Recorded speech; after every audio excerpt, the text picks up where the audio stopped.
কিন্তু এর জন্য আনন্দ করার আগে যারা আরো শিলা নিয়ে আসছে আমাদের সেই সঙ্গীদের আগে সূচনা সম্পূর্ণ হয়ে গেছে। তো দূরে আর নিয়ে যাওয়ার কোনো প্রয়োজন নেই। অর্থাৎ তুমি আমাকে প্রভুর চরণ স্পর্শ করার সুযোগ করে দেবে না। এই কাজের জন্য আমাকে তুমি সহায়তা করবে না। যে কাজের জন্য তুমি কাজের প্রতিদিন প্রভুর এত কাছে আমাকে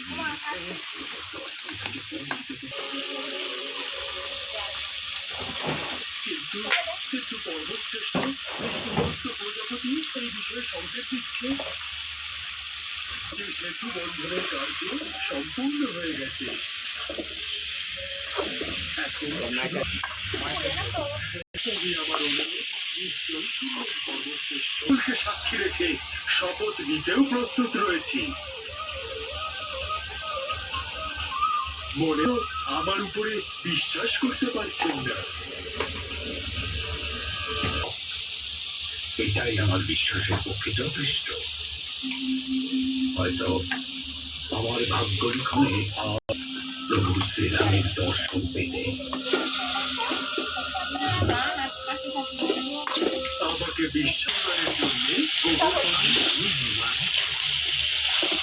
তোমার প্রতিশ্রুতি তোমার কিন্তু আগামী দাপর যুগে যখন পরবর্তী সেদিন থেকে প্রবোধনকে মান রক্ষার জন্য তার থেকেও বড় প্রতিশ্রুতি দিলেন। প্রভু আপনি মহান, আপনি মহান প্রভু।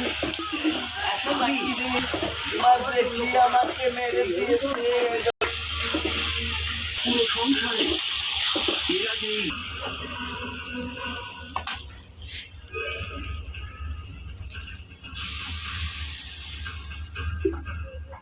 প্রভু রাবণের লঙ্কা এখন আপনার সম্মুখে।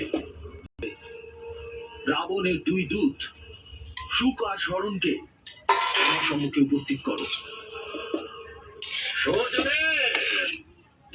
এটা কোনো সৈন্যদল নয়, শুধু এক দর্শিত। আমি প্রভুকে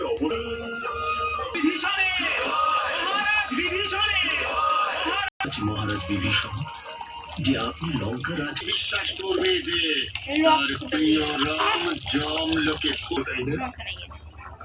আপনি আমাকে ওনার কাছে পৌঁছানো